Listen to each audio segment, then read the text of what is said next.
Hey foodies! If you think you can make perfect lump-free ragi mudde in just 5 minutes, you've been lied.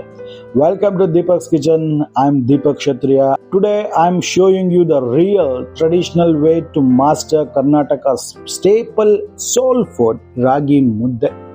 We are moving past the shortcuts to focus on the authentic 12-minute technique that guarantees a texture so smooth and soft it practically melts in your mouth. If you struggled with the lumps or uneven cooking before, this is the only guide you will ever need.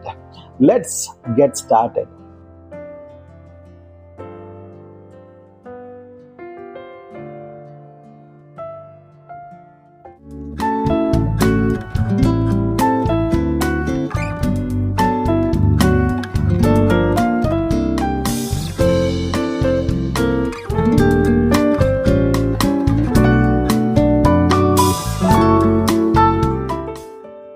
And these are the ingredients required to make the perfect ragi mudde. If you want, take a screenshot of it. 1 cup of fine sieved ragi flour, 2 cups of water, that's 1:1 ratio, that's very important. 1 tablespoon of ghee for that signature shine, and salt to taste. Our first step is the secret to a smooth mudde and the secret slurry. Take a small bowl, add 1 tablespoon of this ragi flour and about 4 to 5 spoons of water. Mix it thoroughly until you have a thin, completely lump-free slurry.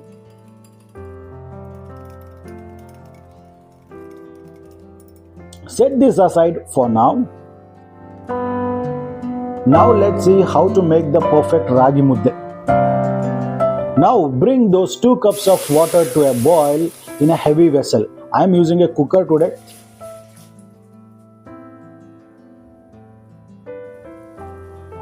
Once it starts bubbling, add your salt and pour in the ragi slurry we just made.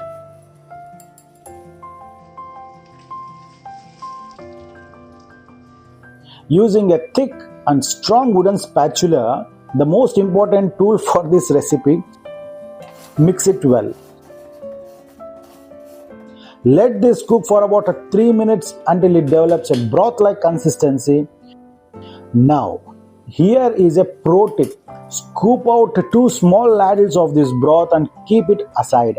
We'll use this later to adjusting the texture. I will tell you this technique later, why it's need to keep it out. Add your cup of sieved ragi flour,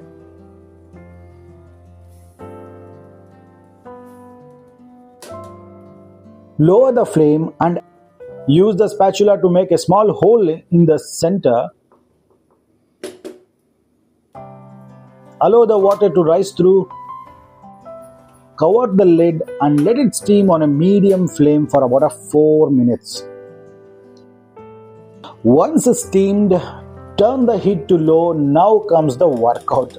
Vigorously mix and bash the flour against the side of the pot to break every single lump. This is very, very important. You need to mix and bash the flour against the side of the pot to break every single lump, just like this. If it feels too thick, add back the reserved broth which we had earlier. If the blob feels too hard, too sticky, you need to add the reserved broth to this. This is why we kept it aside. This ensures the mudde stays soft and perfect.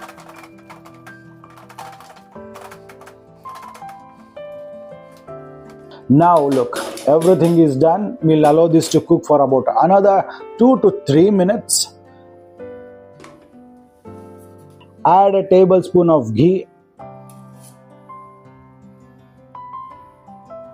and give it a final mix. Scrape down the sides.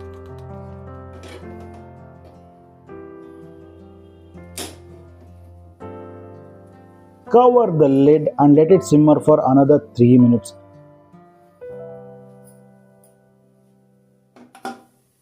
Now look, To check if it's done, wet your hands with water and touch the dough.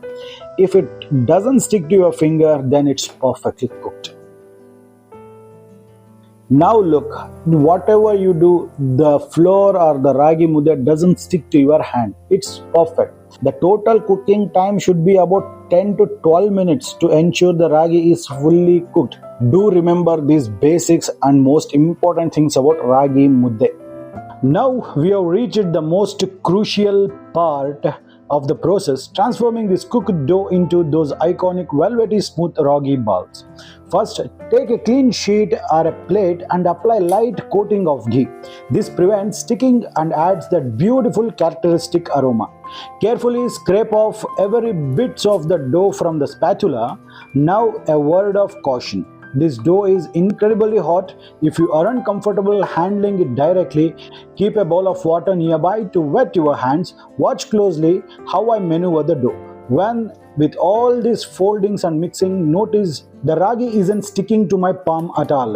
That is the ultimate sign that our 12 minutes cooking process was success.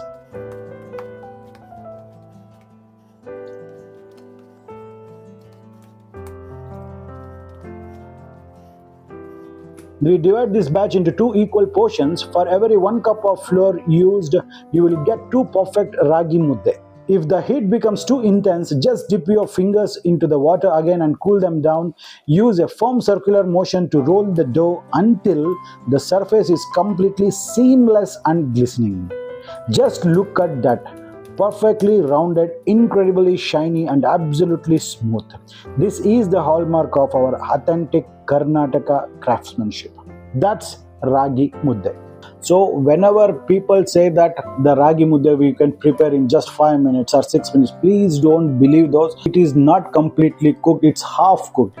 If you do in that style and eat that, you will get stomach pain and you will feel indigestion for that. That is the reason the ragi mudde should always cook for a minimum about 10 minutes to 12 minutes. That's a basic rule of preparing the ragi mudde. We are serving this today with our traditional way with a well in the center and add some delicious, my favorite, Palak soppina saagu. And add a dollop of ghee. Little extra ghee will works as a wonders to this recipe.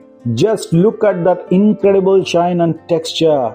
That is the mark of perfectly cooked ragi mudde. Remember, the secret is in the bashing technique and giving it that full 10 to 12 minutes to cook thoroughly for perfect texture. If this traditional recipe helped you to master the art of ragi mudde making, subscribe to Deepaks Kitchen right now and hit that bell icon. Thanks for watching and I'll see you in next one. Until then, this is Deepak Kshatriya signing off and Jai Hind, Jai Karnataka. Namaskara.